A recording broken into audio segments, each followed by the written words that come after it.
Kita semua berduka dan berduka cita atas berpulangnya ke rahmatullah kawan kita almarhum Dr. Saramli. Dan walaupun saya sering berbeda pendapat yang tajam, tapi kita tetap bersahabat.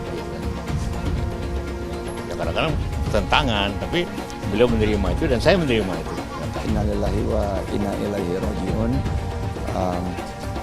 Kita kehilangan seorang tokoh bangsa, seorang aktivis sejati yang memperjuangkan pemikiran ekonomi, sangat kehilangan, dan seluruh rakyat Indonesia juga akan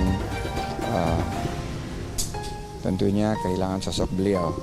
Waktu saya berjuang saat di 2017, dia mengingatkan bagaimana nanti reklamasi itu harus memberikan dampak yang positif bagi rakyat kecil. Ya, innalillahi wa inna ilaihi raji'un. Saya turut berduka cita yang mendalam kepada sahabat kita, Bung Rizal Ramli. Saya kenal baik, berteman baik. Bahkan saya beberapa kali ke sini, kita diskusi. Bahkan beberapa kali juga tempat saya. Kadang-kadang kita beda pandangan tajam, tapi bersahabat dan baik. Ya. Jadi ya saya juga kaget beliau telah dipanggil. Saya kira itu yang bisa saya sampaikan. Terakhir ketemu pada saat ulang tahunnya Pak Luhut Panjaitan beberapa bulan yang lalu. Kalau tidak salah akhir September. Dengan idealisme beliau, mungkin beliau ingin perbaikan cepat. Tapi kita hargai, kita saling menghormati. Ya. Saya kira itu beliau mungkin dari segi idealisme beliau ya. Jadi saya memilih jalan rekonsiliasi. Saya memilih jalan kerukunan, mencari titik-titik pertemuan daripada titik-titik perpisahan. Itu jalan saya, jadi mungkin beliau waktu itu kurang sabar. Saya kira itu. Ini namanya mempermainkan hak orang. Kalau dalam agama menjolimi hak saya. Dan percayalah, sebagai penutup, kalau Anda menjolimi saya, yang Anda lawan adalah Tuhan yang Maha Kuasa, Maha Esa. Dan saya akan buktikan satu persatu dipermalukan. Terima kasih. Kita nggak punya acara seperti ini sukses tanpa kehadiran pemimpin masa depan Mas Gibran.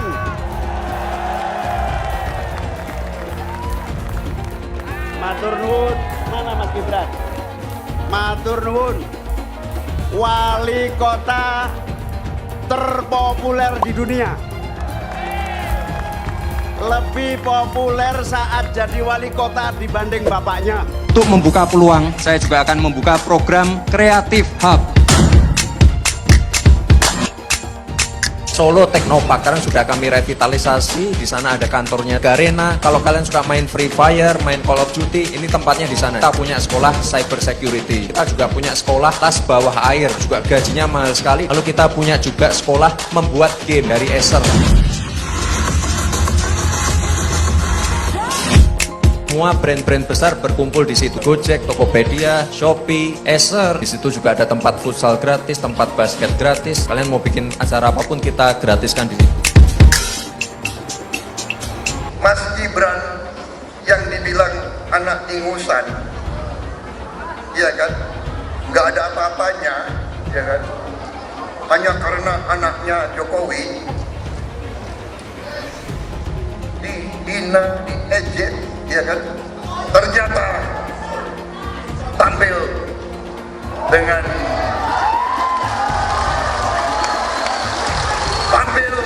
menurut saya, kalau saya guru yang harus kasih nilai, saya kasih nilai 9,9. Anak muda katanya kurang berpengalaman, tetapi waktu itu saya berpikir, kalau saya pilih orang yang sangat berpengalaman, ya kalau pengalamannya baik,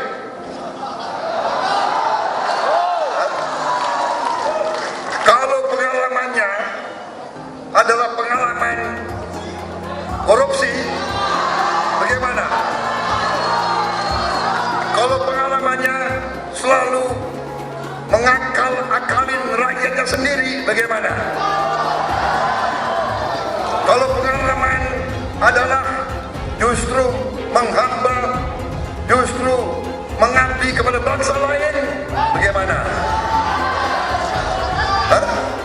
Mendingan kita milih anak muda yang masih bisa kita bina, kita gembleng, apalagi dibantu digembleng oleh orang tuanya sendiri, saudara sekalian.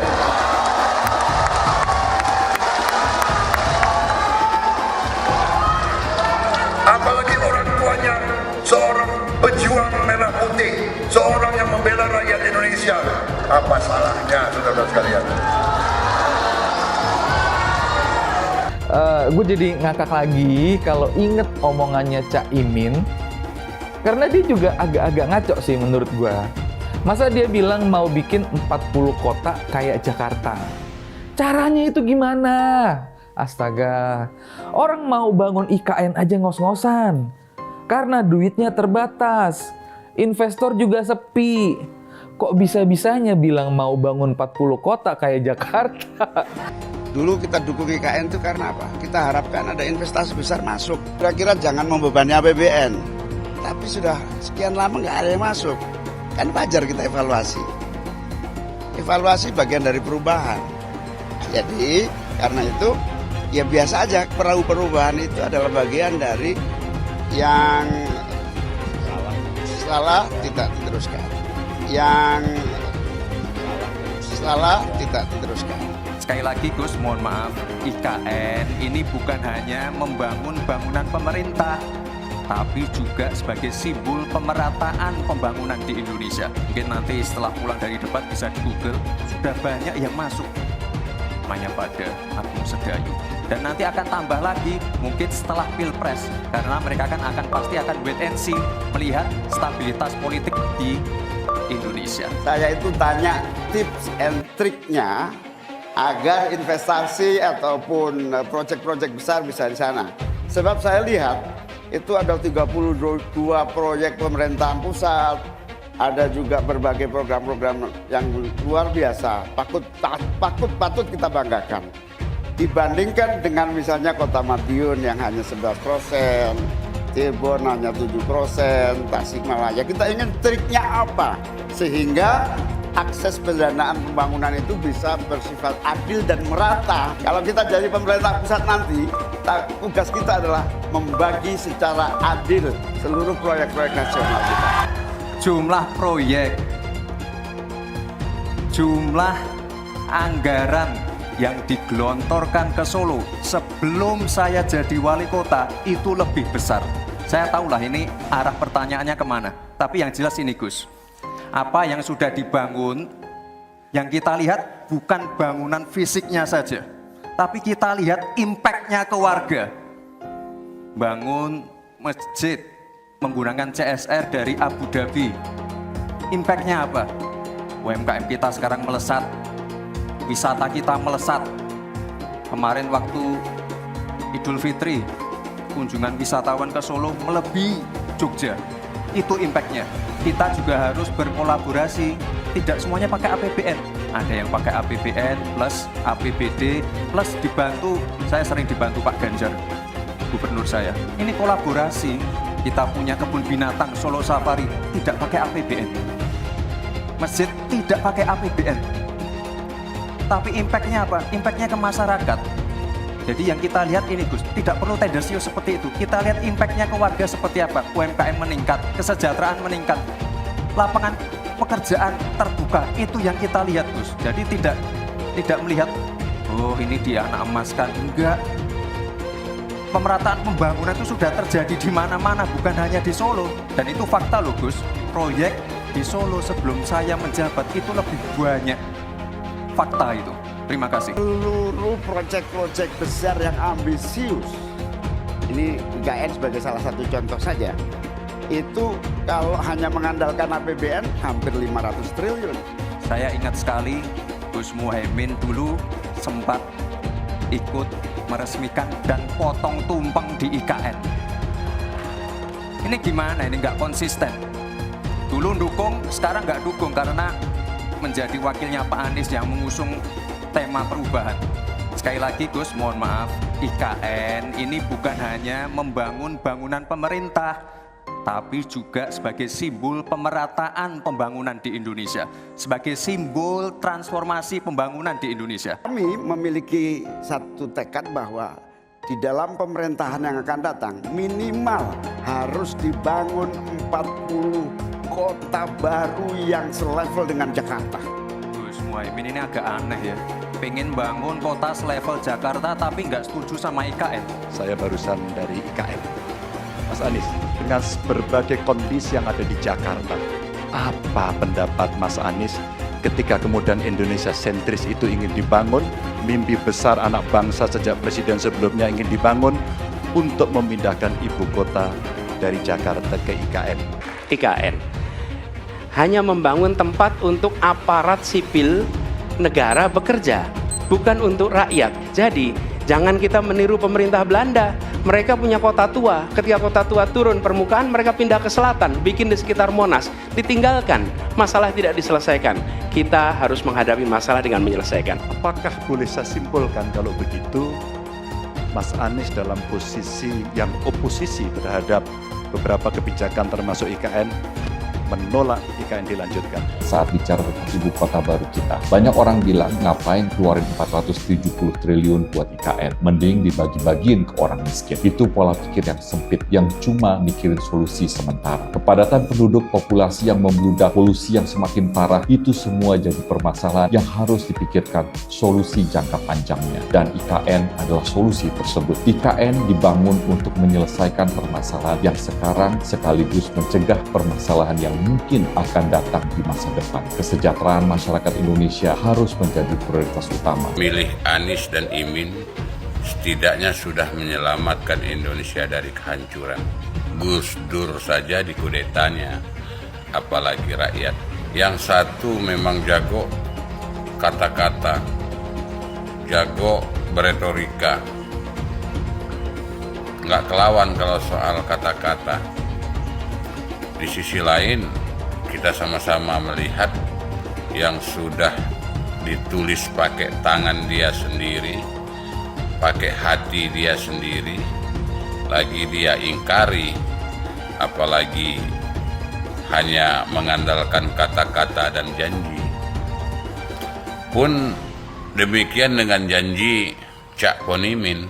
Gus Muhaimin memberikan program siapapun yang hamil yang ada di muka bumi Indonesia ini akan diberikan tunjangan selama hamil. Karena itu yang masih jomblo secepatnya nikah, hamil, dibiayai kehamilannya oleh Gus Muhaimin. Akan mendapatkan subsidi, akan mendapatkan tunjangan rata-rata 6 juta selama kehamilan. Gus Muhaimin dan PKB menang. Semua yang punya sepeda motor, BBM-nya kita subsidi gratis tanpa biaya. Siapa yang di sini punya sepeda motor? Tahun 2024 PKB menang, Gus Muhaimin presiden, disubsidi serendah-rendahnya harga subsidi BBM.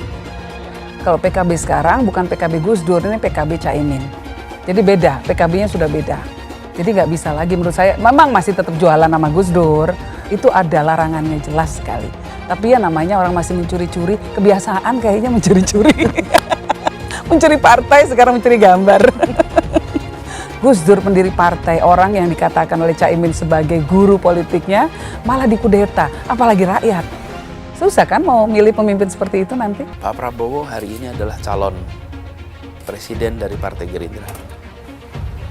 Saya sampaikan berkali-kali bahwa saya tidak ingin menjegal, saya tidak mau menjadi orang yang dibawa untuk berhadapan dengan Pak Prabowo dan menghentikan Pak Prabowo. Saya tidak mau.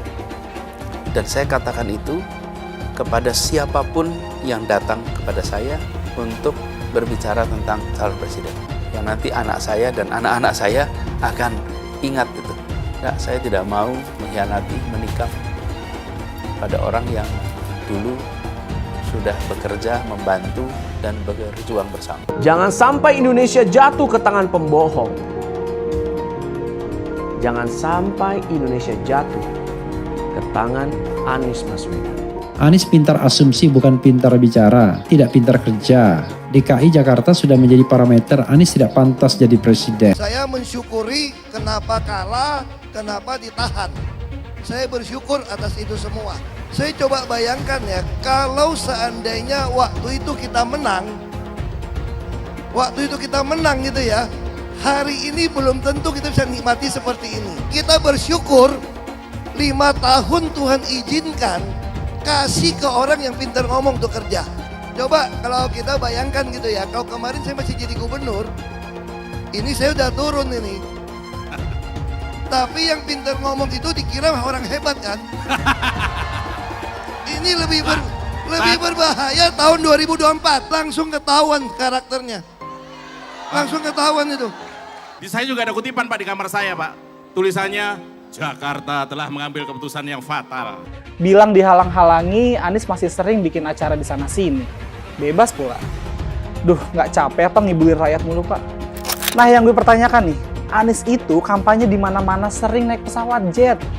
Nah pesawat jet biaya sewanya dari mana Pak? Atau itu pesawat jetnya siapa Pak?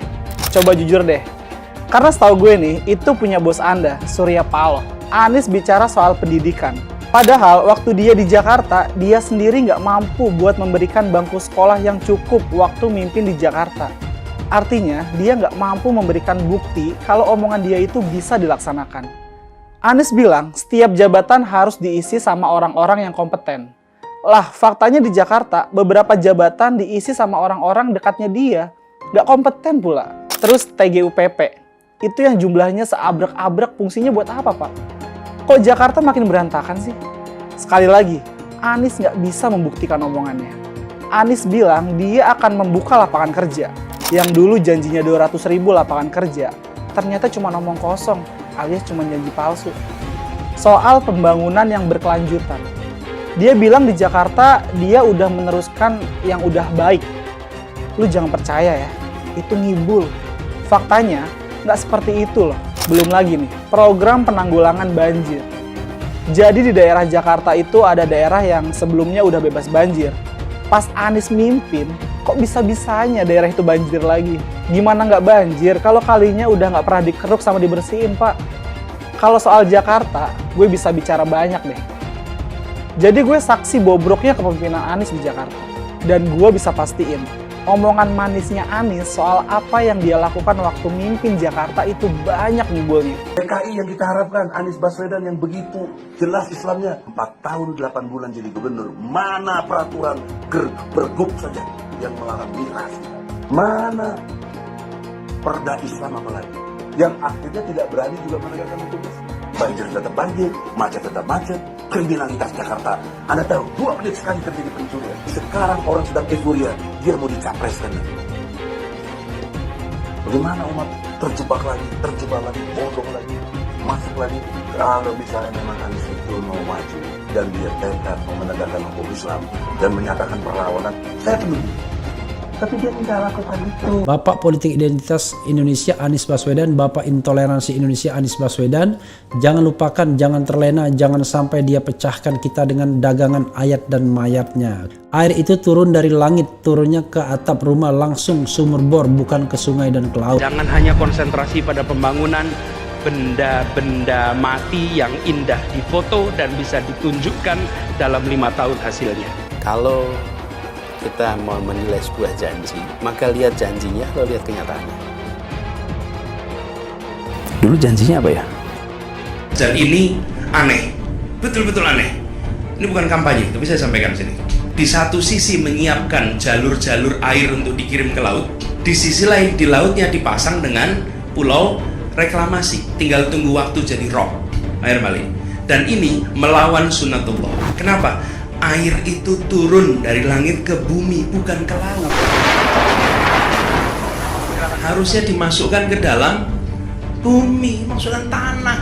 Di seluruh dunia air jatuh itu dimasukkan ke tanah. Bukan dialirkan pakai gorong-gorong raksasa ke laut. Jakarta telah mengambil keputusan yang fatal. Bukan banjir, itu memang parkir air. Bukan banjir, itu memang parkir air. Masyarakat berkeliling dengan membawa toa untuk memberitahu semuanya, termasuk sirine. Ibon 82 miliar. Apa alat transportasi yang dimiliki oleh hampir setiap orang? Alat transportasi yang dimiliki semua orang adalah kaki. Kalau seandainya orang Jakarta percaya Pak Anies jadi gubernur pun, saya berani jamin kok dia akan lakukan normalisasi yang sama seperti saya lakukan kok. Gak usah bohong lah. Ketika air sampai di muara, maka siap untuk dipompa ke laut. Pancasila Soekarno, ketuhanan ada di pantai. Anak Tuhan dari mana? Kalau Yesus anak Tuhan, bidangnya siapa? Besok di seluruh wilayah Indonesia kami katakan damai. Iblis hanya menggoda orang yang beriman. Makanya jarang-jarang orang kafir kerasukan setan. Yang kerasukan setan itu orang baik-baik. Jarang, saya belum pernah nengok Cina kerasukan setan. Pernahkah Ahok itu kerasukan setan? Enggak, setannya juga. Karena sesama setan dilarang saling menggoda. Karena di salib itu ada jin kafir. Haleluya. Kepalanya ke kiri apa ke kanan?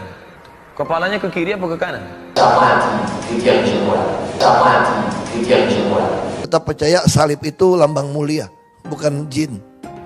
Kok ketawa? Aku nggak nyindir siapa-siapa loh. Saya nggak pernah mundur untuk kebenaran, keadilan, kejujuran, dan peri kemanusiaan. Gue nggak pernah mundur.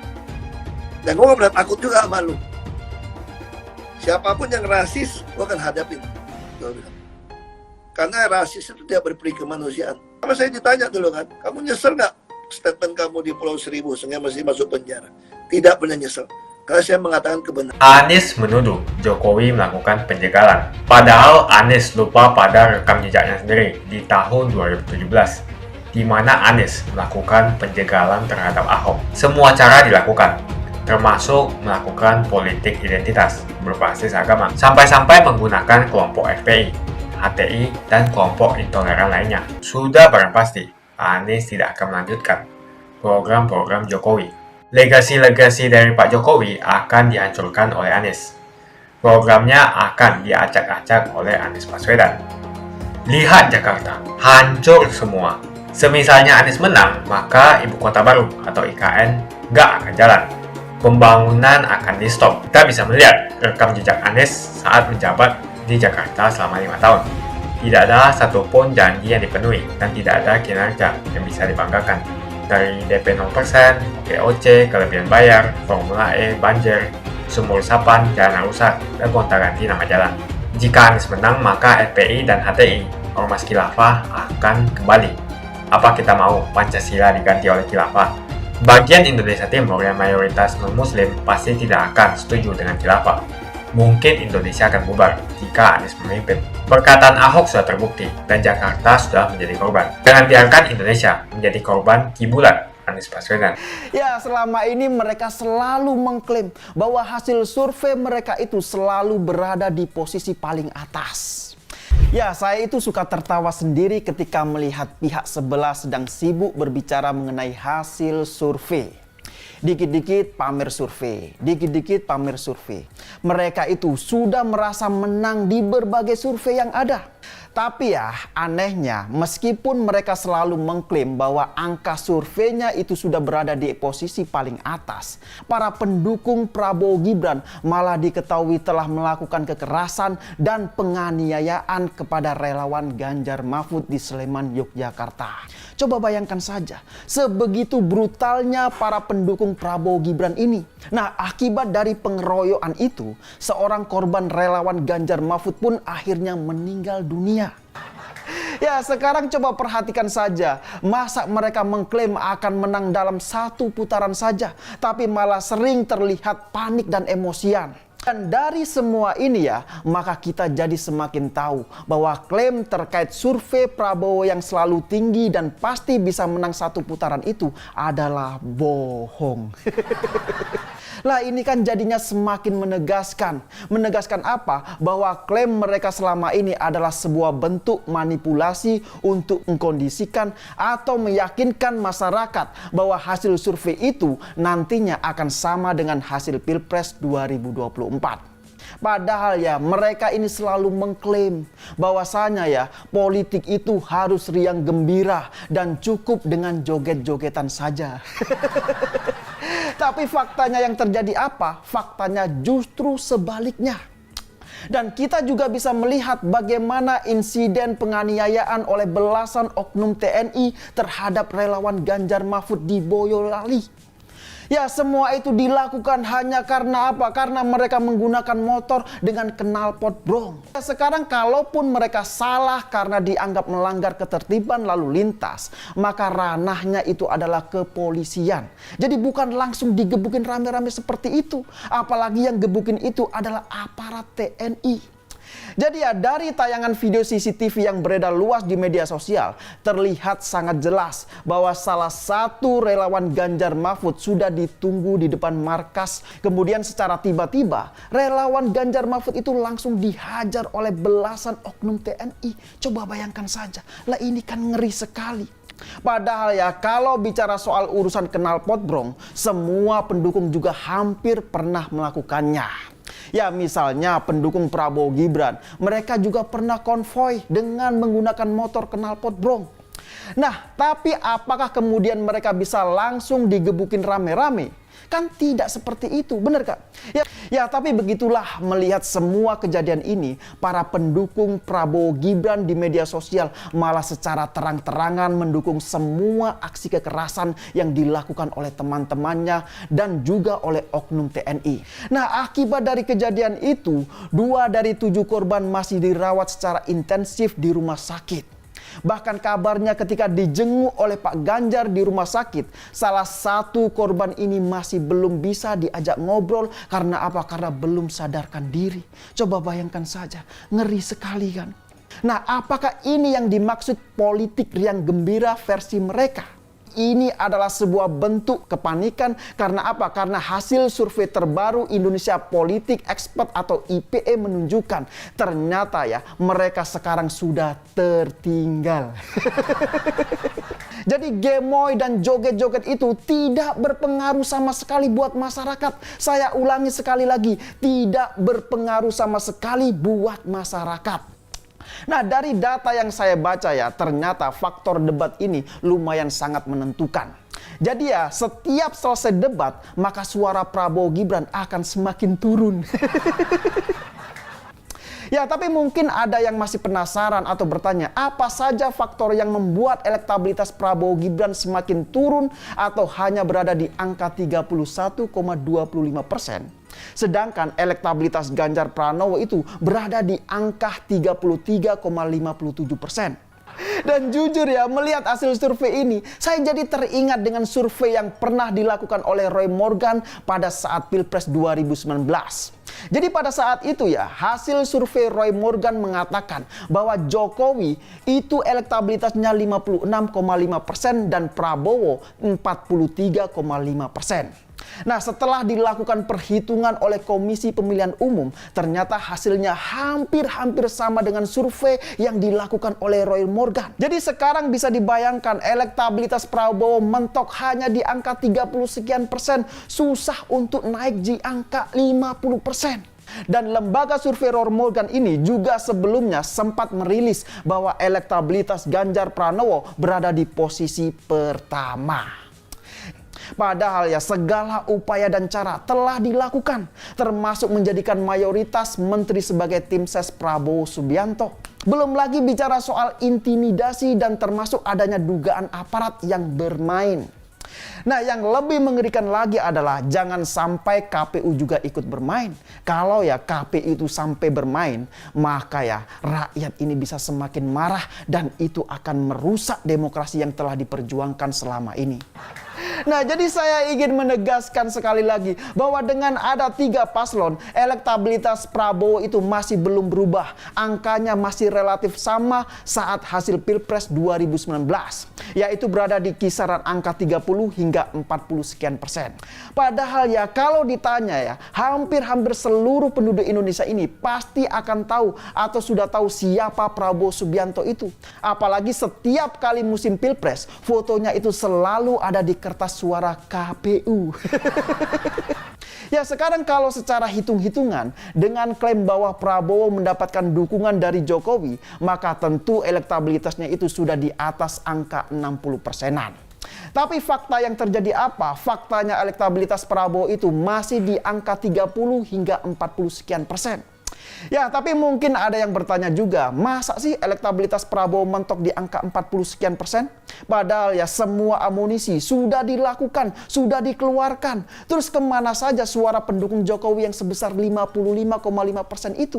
Kan itu pertanyaannya. Nah, jadi kalau boleh saya simpulkan, dengan melihat data dan fakta elektabilitas Prabowo Subianto saat ini, maka jelas bahwa pendukung Jokowi yang menyeberang ke Prabowo itu hanya sebagian kecil kalangan elit yang tersandra oleh kepentingan politik. Ya bisa jadi pendukung Jokowi yang menyeberang ke Prabowo itu hanya dari kalangan elit yang tersandra oleh kasus hukum. Ya coba perhatikan saja, hampir semua ketua umum partai yang menyeberang ke sana, rata-rata mereka bermasalah dan sebelumnya terjerat dengan kasus hukum. Itulah kenapa pernah ada tim ses di sana yang mengaku jika sampai 2024 nanti kalah, maka semua akan masuk penjara. Nah dari sini saya bisa simpulkan, bisa jadi pendukung Jokowi yang didominasi oleh mayoritas masyarakat kalangan menengah ke bawah, mereka ini memang sudah antipati terhadap Prabowo Subianto. Maklum, jejak kebrutalan sejak Pilpres 2014 dan 2019 masih sangat-sangat membekas di benak mereka atau kita semua.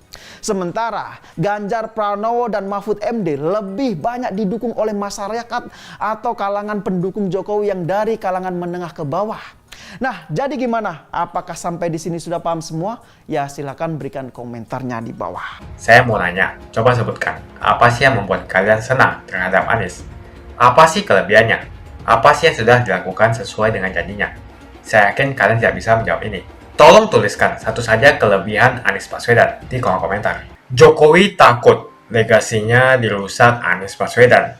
Lihat Jakarta, hancur semua. Publik menyoroti sejumlah gerakan yang dilakukan oleh Joko Widodo alias Jokowi di Indonesia. Hal tersebut merupakan respon yang cukup wajar. Hal tersebut karena adanya ketakutan dalam Jokowi. Presiden menurutnya di tengah kelimpungan dengan adanya kemungkinan bahwa kemenangan yang diraih oleh Anies Baswedan. Hal tersebut dapat berujung pada hancurnya sejumlah program dari Jokowi. Hal tersebut jelas terjadi karena penerus kekuasaan kepala negara bukan dari kelompok Pak Jokowi. Lihat saja misalnya di Jakarta. Anies menghancurkan semuanya. Legasi-legasi dari Pak Jokowi akan dihancurkan oleh Anies. Programnya akan diacak-acak oleh Anies Baswedan. Wajar-wajar saja jika Jokowi dalam pusaran ketakutan ketika masa kekuasaan berakhir di tahun 2024. Sudah barang pasti, Anies tidak akan melanjutkan program-program Jokowi.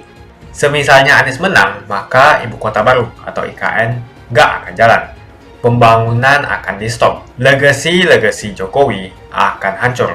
Anies menuduh Jokowi melakukan penjagalan. Padahal Anies lupa pada rekam jejaknya sendiri di tahun 2017, di mana Anies melakukan penjagalan terhadap Ahok. Semua cara dilakukan, termasuk melakukan politik identitas berbasis agama, sampai-sampai menggunakan kelompok FPI, HTI, dan kelompok intoleran lainnya. Anies Baswedan sampai nekat berkoalisi dengan ormas preman berjubah agama. Di tahun 2024, Anies Baswedan akan kembali menggunakan strategi di tahun 2017. Kelakuan-kelakuan relawan Anies yang menjalankan strategi ini masih pakai pola yang lama. Pola yang lama berupa membangun opini negatif terhadap pemerintah dan Komisi Pemilihan Umum. Curangan Anies lainnya adalah melakukan kampanye sebelum waktunya, di mana dia mengganti namanya menjadi head start untuk membingungkan publik. Atau kecurangan Anies Baswedan yang menggunakan jet pribadi saat kampanye di mana-mana. Berapa kecurangan dari biaya kampanye yang menggunakan jet pribadi? Apakah ini datang dari korupsi BTS yang dilakukan oleh Menkominfo dari Partai Nasdem? Tak main-main kecurangan maling atau korupsi yang dilakukan oleh Johnny G. Plate adalah sebesar 8 triliun rupiah. Suka tidak suka, senang tidak senang, sadar atau tidak sadar, bola Anies Baswedan ini sudah basi. Nampaknya para relawan Anies sudah tak punya cara atau metode lain dalam berkampanye sehingga memainkan strategi playing victim. Memang basi sih strategi ini, tapi sangat terbukti ampuh, apalagi jika ditambahkan dengan jualan isu agama. Tampaknya sih sulit menjual isu agama karena ketiga bakal calon mempunyai agama yang sama. Ataukah mereka akan bikin heboh lagi dengan menyebarkan hoax bahwa Ganjar akan diisukan sebagai seorang yang beragama kafir? Atau mungkin mereka akan membuat hoax bahwa Ganjar adalah anak PKI, ataukah Ganjar Pranowo adalah keturunan non-muslim? Kita bisa melihat rekam jejak Anies saat menjabat di Jakarta selama 5 tahun. Tidak ada satupun janji yang dipenuhi dan tidak ada kinerja yang bisa dibanggakan. Dari DP 0%, OKOC, kelebihan bayar, Formula E, banjir, sumur resapan, jalan rusak, dan gonta-ganti nama jalan. Diketahui Anies pun masih berhutang 100 miliar kepada Sandiaga Uno, dan sampai saat ini belum dibayarkan. Untuk jadi gubernur saja, Anies sampai berhutang 100 miliar kepada Sandiaga Uno, dan belum dibayarkan. Apalagi jadi presiden, berapa triliun yang akan Anies hutangkan? Dan bagaimana Anies bisa membayar utang triliunan itu? Apakah Indonesia siap untuk dijual? Jika Anies menang, maka FPI dan HTI, Ormas Khilafah, akan kembali. Apa kita mau Pancasila diganti oleh Khilafah? Bagian Indonesia Timur yang mayoritas non-muslim pasti tidak akan setuju dengan Khilafah.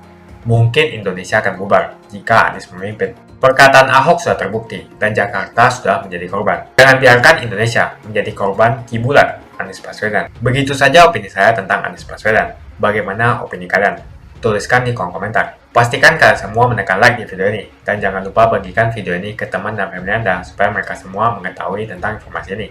Tekan tombol subscribe dan bunyikan lonceng notifikasi supaya kamu tidak ketinggalan.